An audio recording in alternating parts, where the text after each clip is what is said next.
네, 천재 고 변호사의 증권고시 패스 시간입니다. 많이 기다리셨죠?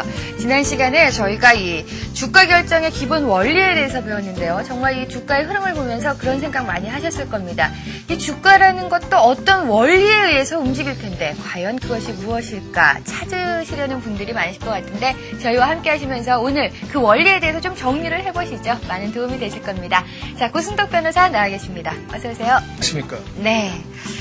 자, 주가 결정의 기본 원리 정말 궁금합니다. 네. 우선 이제 지난 시간에는 그 절대적인 개념을 버려라는 거잖아요. 네. 그러면 이제 그것에 대한 그 결론은 뭐냐면은 예. 주가는 상대적이다.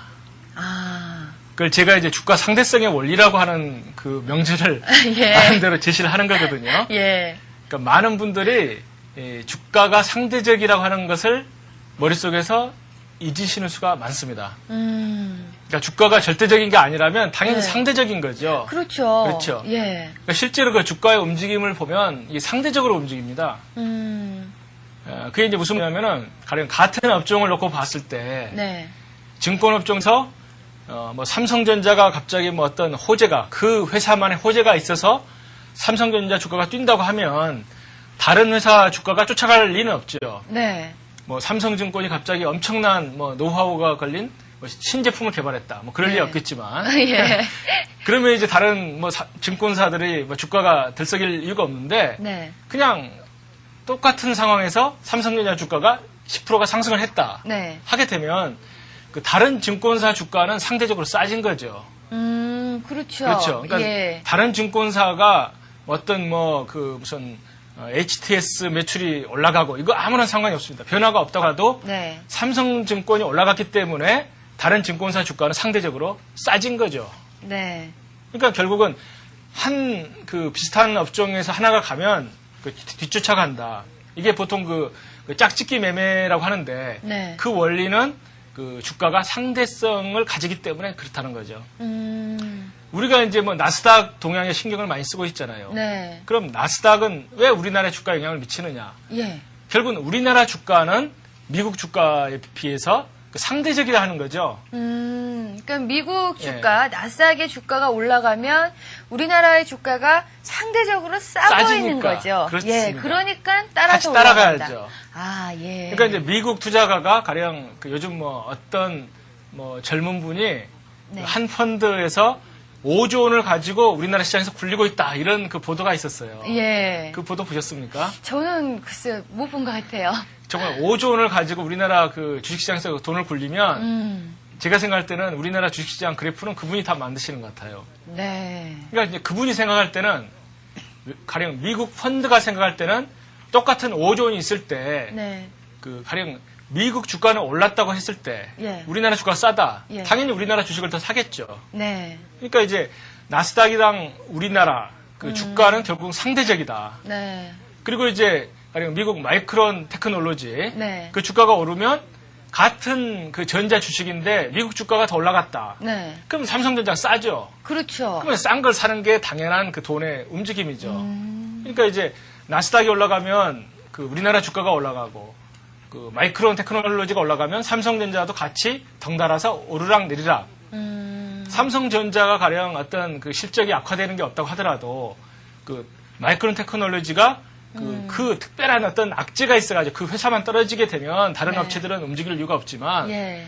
일단 모든 동일한 조건 하에서 그냥 하락하게 되면 그 유사한 업종은 같이 내려야 되는 게 맞다는 거거든요. 네. 그러니까 그게 이제 그 상대성의 원리입니다. 네. 근데 이제 상대성의 원리가 중요한 게 뭐냐면은 결국은 같은 업종 내에서도 상대성 원리가 적용되는 것 뿐만이 아니고 네. 우리나라 거래소 속에서도 상대성 원리가 적용되는 거죠. 그러니까 삼성전자가 치고 올라가게 되면 뭐 반도체 장비주 이건 말할 것도 없거니와 네. 그 평소에는 꿈쩍도 안 하던 이 주가도 모든 시장의 주가가 같이 올라가면 상대적으로 싸졌다는 거죠. 그러니까 삼성전자는 정신없이 올라가고 이 주가는 조금씩 들썩들썩 올라가는 그 차이가 있을 뿐이지 네. 올라가는 원리는 주가는 상대적이기 때문에 그렇다는 거거든요. 그러니까 어떤 그 현금을 갖고 계신 분이 네. 무엇을 살까라고 봤을 때 네. 삼성전자가 10% 올라가면 비싸 보이잖아요. 그렇다면은 이거보다는 조금 싼 주식을 찾게 되고 그렇기 때문에 다른 주변주들도 같이 이제 좀 들썩들썩 네. 조금씩 이제 올라간다. 그렇죠. 뭐 그런 원리군요.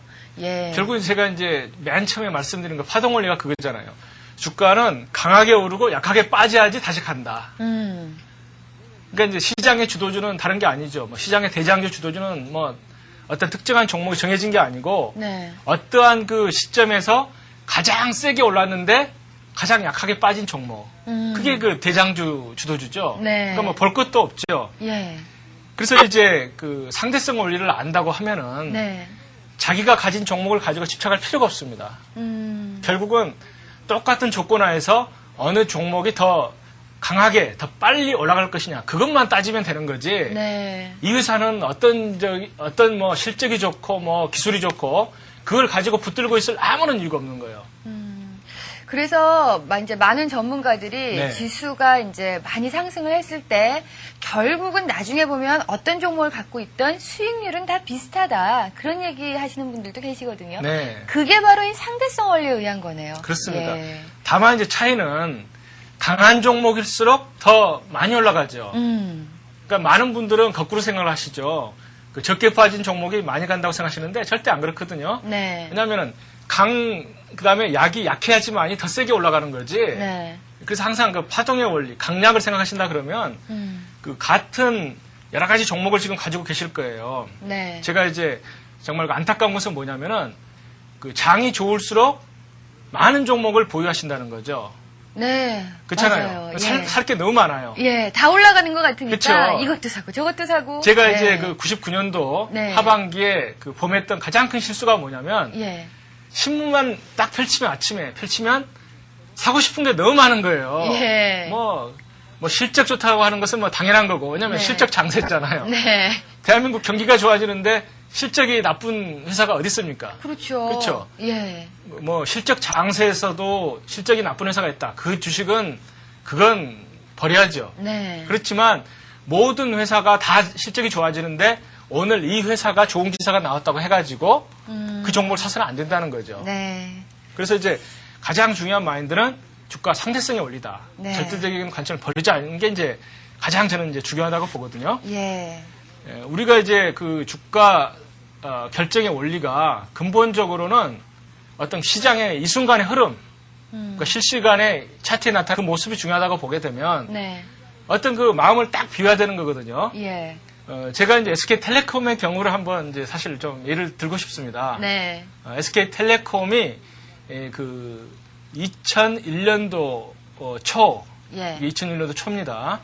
그리고 이제 이 모습인데요.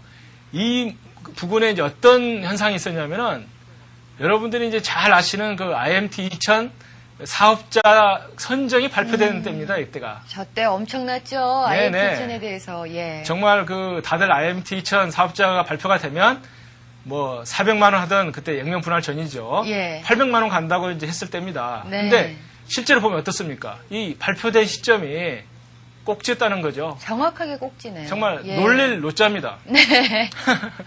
정말 그 귀신 장난한다는 말이 바로 이거거든요. 예. 이때 보면은 정말 이 윗끈이 뭡니까? 윗끈이 결국 누가 엄청 팔아먹고 네. 또 그 생명선이라고 하는 21선이 깨졌고 예. 그리고 21선 밑에서 하락 N자가 나왔죠. 이 쌍봉. 네. 제가 처음에 말씀드린 것처럼 이 밀리는 이 모습은 그 쌍봉보다도 더 약한 엄청난 그 폭락을 예고하는 모습이거든요. 네. 그러니까 정상적인 주가 같으면 이때같이 올랐다가 빠지면 올랐어야지 맞죠. 네. 근데 이때는 오르지 못하고 밀렸다는 거거든요. 밑으로. 그럼 이 모습이 나오면 아무리 SK텔레콤 사업자 선정이 뭐 한 달 전에 됐다고 하더라도 이 밀리는 모습을 보게 되면 정말 공포를 느껴야 됩니다. 공포를. 네. 실제로 몇 달 동안 빠지는 거거든요. 예. 그러니까 그때 그 모습에서 차트의 그 실시간 모습을 보고 아 이것은 가는 게 아니다.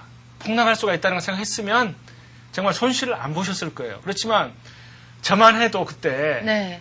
IMT 2000 하니까 또 마음이 또 동요가 되잖아요. 그렇죠. 뭔가 일어날 것 같고. 그렇죠. 예. 더구나 뭐 뭐 목표 주가가 800만 원이라는데 네. 뭐 800만 원 중간까지만 가도 600만 원이면 뭐 한 50%는 먹고 나오는 거 아니에요? 그럼요. 근데 웬걸 그게 꼭지였다는 거죠. 그래서 예.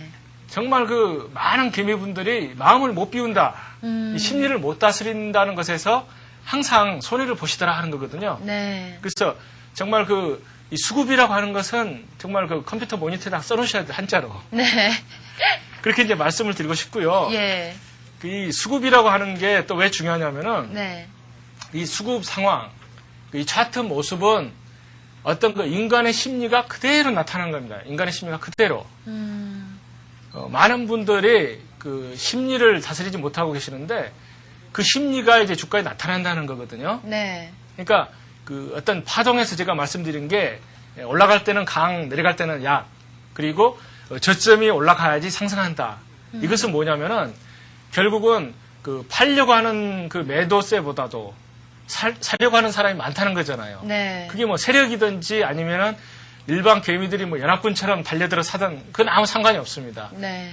뭐 저는 이제 어떤 세력이 그 종목이라든가 장을 주도하고 그다음에 그 발빠른 개미들이 연합군이 돼가지고 쫓아간다. 이렇게 이제 사실은 저는 생각을 하는데 네. 어쨌든 간에 그 차트의 모습이 나타나는 게 중요하다는 거죠. 네. 그러니까 쌍바닥이 나타나면 그 회사가 어떻든 장이 어떻든 간에 일단은 상승적으로 그 매수 관점을 생각하고 예. 그다음에 쌍봉이 나타나거나 그 22평선을 깰 때는 그 매도 관점으로 접근하면 된다는 거거든요. 네. 그러니까 어떻게 보면 아주 그 심플한 거거든요. 네.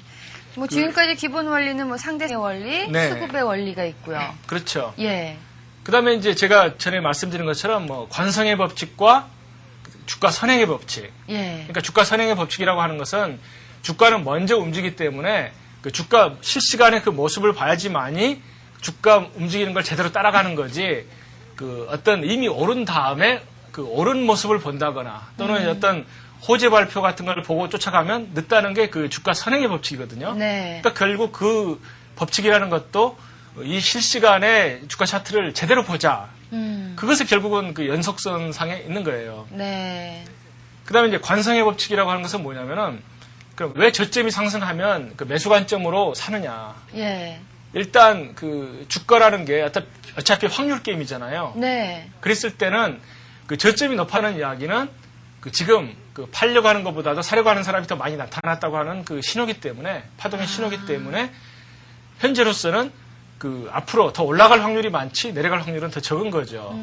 그러니까 사실 이 올라갔다가 떨어지게 되면요. 네. 많은 분들이 좀 더 떨어지고 전저점 부근에서 사야겠다라는 생각이 있겠지만 네. 저점이 높아졌다는 이유는 거기까지도 못 참고 매수하려는 사람들이 많다라는 얘기잖아요. 그렇습니다. 예. 그러니까 이제 그 추세선이라고 하는 것을 제가 이제 지난번에 그 말씀을 드렸었는데 네. 제가 이제 칠판에다가 추세선 모습을 한번 그려본 거거든요. 네. 그러니까 이게 제가 이제 말씀드린 것처럼 이게 매매법으로는 그렇게 그 정확한 매매법은 아니라고 말씀드렸죠. 예, 예.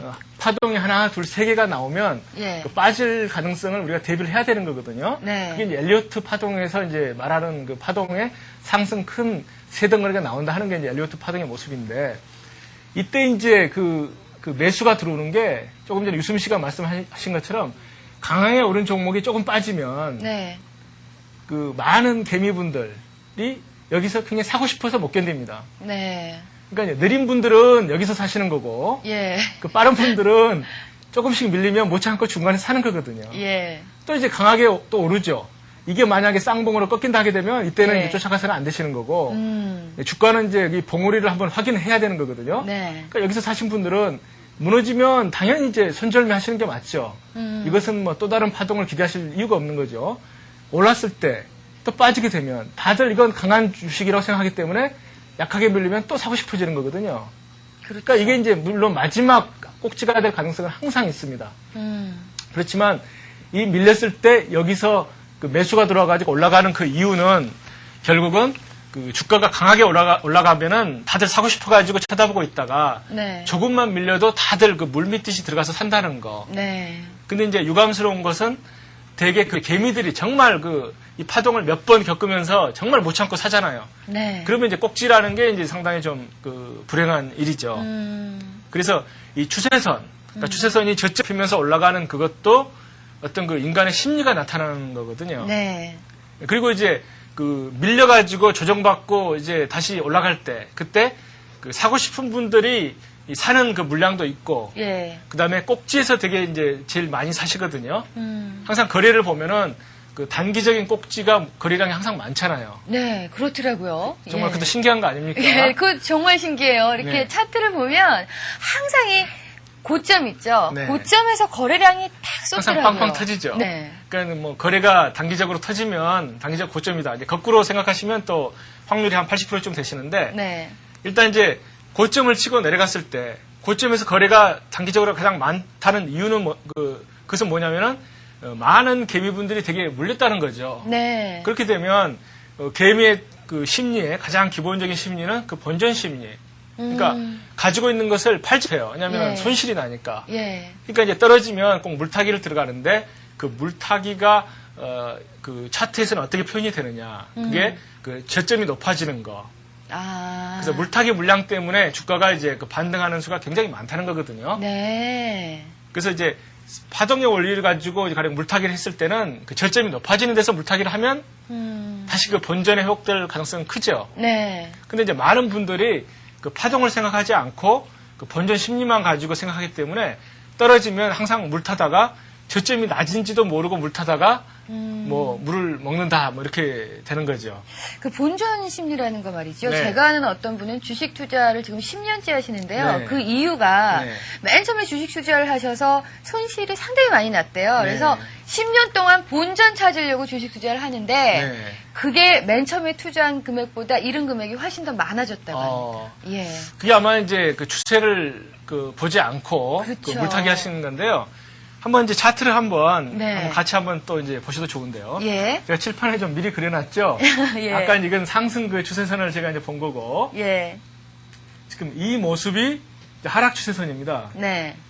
많은 개미분들은 자 이제 주가가 떨어집니다. 강하게 붕붕붕붕 떨어지다가 약하게 조금씩 좀 오르죠. 네. 이 오르는 모습이 주가가 이제 다시 상승세로 전환됐다고 생각하고 들어가는데 네. 사실은 이 물량은 뭐냐면은 개미들이 이심전심으로 물탄 물량이에요. 네. 그 본전을 회복하려고 예. 그 이심전심으로 그 물탄 물량이지 예. 어떤 세력이 들어온 그 물량이 아닙니다. 음. 또 떨어지다가 또 반등을 조금씩 하는데 반등하는 걸 보고 또 들어오죠. 네. 빠르신 개미는 이때 들어오시고 예. 느린 분은 늦게 들어가는데 네. 그 물량이 절대 그 세력의 그 바닥 잡아주는 물량이 아니라 그 개미의 물타는 물량이더라. 네. 그렇다 보면 이심전심이요. 이심전심의 예. 그 물타는 물량. 예. 그러니까 이제 그렇다 보면 그 수익을 제대로 낼 수가 없죠. 예. 제가 이제 한번 그 파동의 관점에서 네. 종합주가 차트를 한번 이제 보여드리면 좋겠네요. 네. 이게 이제 종합주가에서 일봉 차트거든요. 네. 가령 지금 보시면 이제 고점 저점을 계속 높이면서 가고 있습니다. 이때는 이제 뭐 정말 이런 저점이 높아지는 데서는 뭐 물을 타든 어쨌든 간에 절대 물을 먹을 이유가 없죠. 다시 올라가죠. 네. 이때 보면은 그 일봉만을 보십시오. 일봉만을 보시면 이 저점보다는 이게 조금 그 약하죠. 예. 예, 약하니까 이 반등 때 3일째 따라가신 분들은 이제 물을 먹었던 거거든요. 네. 근데 이제 이 저점이 여기 보면 분명히 낮아졌지만 네. 또 이제 우리가 한 가지 알아두셔야 될 게 뭐냐면 네. 이제 이때 이 바닥을 보시면 네. 이 부분이 이 부분 거래량을 한번 보십시오. 거래가 뭐 정말 굉장하죠. 네. 지금까지는 이제 어떠냐면은 그 제가 파동의 원리에서 올라갈 때는 이렇게 거래가 많고 조정받을 때는 약하다. 네. 그러니까 거래량도 파동이면 올라갈 때는 강, 내려갈 때는 약. 또 이때도 마찬가지죠. 거래가 상승하려면 올라갈 때 강, 내려갈 때 약. 거래량 이동평균을 보니까요. 네. 지금 거래량도 저점을 높여가거나 아니면 전저점에서 확인을 받고 계속 파동을 그리는 모습을 보여주네요. 그렇죠. 예. 이제 조금 차트를 한 번만 더 보십시오. 제가 이제 결정적인 걸 좀 말씀드리려고 하는데 네. 이제 올라갈 때 강 예. 하고 내려갈 때 약 하면서 이제 차트가 올라가는 건데요. 네. 근데 이때를 보시면 자, 이때 그 음봉이죠, 음봉. 예. 음봉인데 아래는 거래가 많습니다. 네. 그다음에 이때 또 음봉이죠. 네. 거래가 더 많습니다. 예. 그렇게 되면 종전에 그 반등할 때는 약하고 거래가 내려갈 때 많았기 때문에 일단 그 하락세 관점에서 접근하는 게 정당하죠. 네. 근데 이때 보면은 거래가 빵빵 터지면서 올라갔다는 거죠. 네. 이게 이제 뭐 특정 종목 때문에 거래가 늘었다는 것도 있지만 네. 그렇게 하더라도 거래는 거래입니다. 이 종합주가 차트에서. 그렇기 때문에 이 하락하던 거래보다도 이 상승 시의 거래가 많았기 때문에 지금은 이 거래량 파동 관점에서 보면은 하락 관점으로 접근하면은 위험하다는 거죠.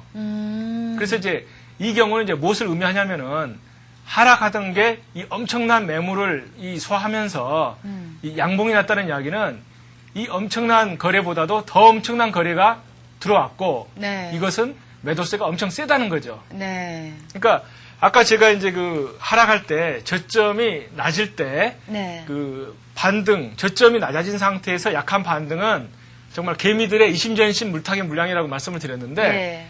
어느 순간에 엄청난 그 바닥에서 거래가 그 생기면서 네. 그 양봉이 나타날 때는 이것은 그 추세가 전환될 가능성이 굉장히 크다. 그게 이제 거래량 파동에서 나오는 이야기죠. 예.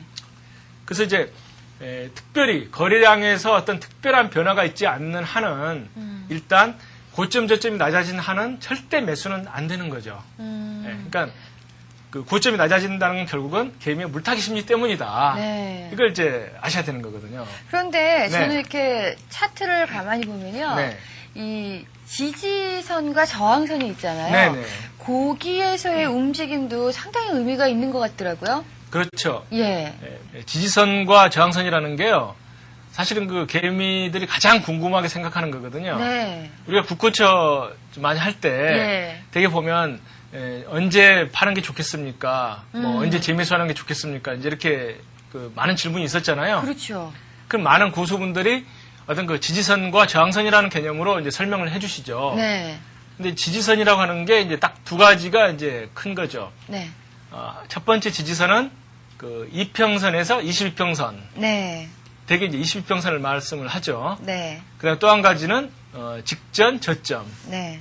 그걸 가지고 이제 그 지지선을 많이 말씀을 하시고요. 네. 저항선은 반대로 그 직전, 고점. 점. 그리고 하락할 때는 위에 놓인 이동 평균선. 예. 그 두 가지를 이제 제가 생각하면 틀림이 없는 거거든요. 네. 그러니까 그것만 이제 보셔도 대충 언제 사고 이제 판다 이런 걸 이제 보실 수가 있는 건데요. 네. 그런 지지선과 저항선도 인간 심리에 의해서 나타난다는 거죠. 네. 그러니까 저점이 이렇게 고점 저점이 하락할 때 어떤 그 저점이 이번에는 똑같아져 가지고 뭐 상승한다. 역시 확률상 네. 그 물타기 심리 때문에 나타나는 것일 수가 많고, 예. 그 다음에 그 직전 고점 할 때 그 눌리는 것도 과거에 그 직전 고점만 가면은 그 물린 사람들이 그동안 마음고생 했잖아요. 네. 그렇기 때문에 직전 고점만 가면은 그 물량이 나오면서 저항을 받더라. 그리고 이제 이동평균선이라고 하는 게 그 가격대에 사고판 사람이 가장 많기 때문에 역시 그 번전 심리 때문에 그 저항이라든가 지지가 나온다는 거죠. 네. 근데 이제 정말 그 중요한 그 포인트는 뭐냐면은 네. 그 많은 분들이 뭐 직전 고점, 직전 저점, 그리고 이동 평균선 가지고 이제 지지선 저항선을 말씀하시는데 네. 가장 중요한 것은 뭐냐면은 우리가 그 매수를 했을 때 수익이 나야지만이 도움이 되는 거거든요. 그럼요. 그러면 꼭 직전 고점에서 그 눌린다, 직전 저점에서 반등하더라. 이것만 가지고는 이제 수익을 내기 어렵고 네. 그 어떤 그 지지선을 가지고 매수를 한다고 했을 때는 역시 파동 원리. 그러니까 그 이동 평균선 근처에서 매수한다고 했을 때는 역시 저점이 높아져야지만이 매수가 되더라. 네. 왜냐하면 무조건 21선에 가서 그 반등한다고 생각하고 들어가시면은 그 물을 먹기 쉽죠. 예. 그러니까 그 지지선이라고 하는 게 뭐 아래 놓인 지지선은 무조건 그 지지가 된다. 이평선은 무조건 지지가 된다. 이렇게 생각하시면 그 물을 먹기가 쉽고 예. 어디까지나 그 파동 원리에 의해서 지지되는 그 지점이 저점이 높아지는 걸 확인해야지만이 되더라는 거죠. 예. 그다음에 이제 보면 지지선이나 저항선이 네. 뚫릴 경우가 있거든요. 네, 그렇습니다. 예. 그러니까 뚫리는 이제 대표적인 경우가 뭐냐면은 네. 그 지지선이라고 하는 게 두 번 때리면 뚫리잖아요. 예. 네, 두 번 때리면 뚫린다. 그러면 다음에 제가 말씀을 드릴 건데 예. 가령 종합주가지수 차트를 네. 한번 다시 한번 볼까요? 예. 예, 종합주가지수 차트를 보게 되면은, 자, 그 이동평균선이 처음에는 21선을 타고 가죠. 네. 22평선에서 이제 반등을 하죠. 예. 근데 이제 많은 분들이 22평선 고정관념이 빠져버리면 여기서는 못 사죠. 네. 이 핑크선은 11선입니다. 11선. 예. 그러니까 주가가 강하면 예. 많은 분들은 21선 기다리다가 2달 동안 결국은 아무것도 못 사죠. 네. 대형주도 마찬가지입니다. 그러니까 결국은 이제 저 같은 경우에는 11선을 놓고 보죠. 네. 그러니까 이때는 이제 아무런 문제가 없는데, 음. 자, 11선 반등, 11선 반등. 네. 굉장히 강한 모습입니다. 네. 또 11선 반등. 네. 이번에는 어때요?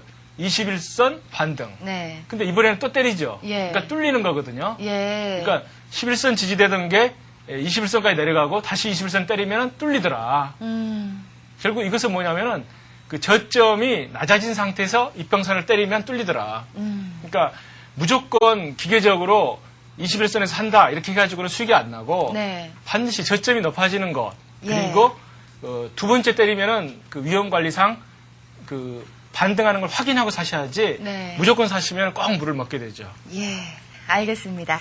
자, 오늘도 참 좋은 얘기 많이 해주셨죠? 고승덕 변호사 수고하셨습니다. 네, 저희가 지금까지요 이 주가 결정의 기본 원리에 대해서 배웠습니다. 뭐 상대성의 원리도 있고요, 또 수급성의 원리, 추세선, 지지 저항선 여러 가지를 배웠는데요. 이 모든 것을 다 나타낼 수 있는 게 바로 여러분들 투자자 자신의 심리라는 거 기억해 두시면 투자하시는데 더 많은 도움이 되실 것 같습니다. 자, 지금까지 시청해주신 여러분 감사합니다. 저는 다음 시간에 더욱더 알찬 내용 가지고 다시 찾아뵙겠습니다. 감사합니다.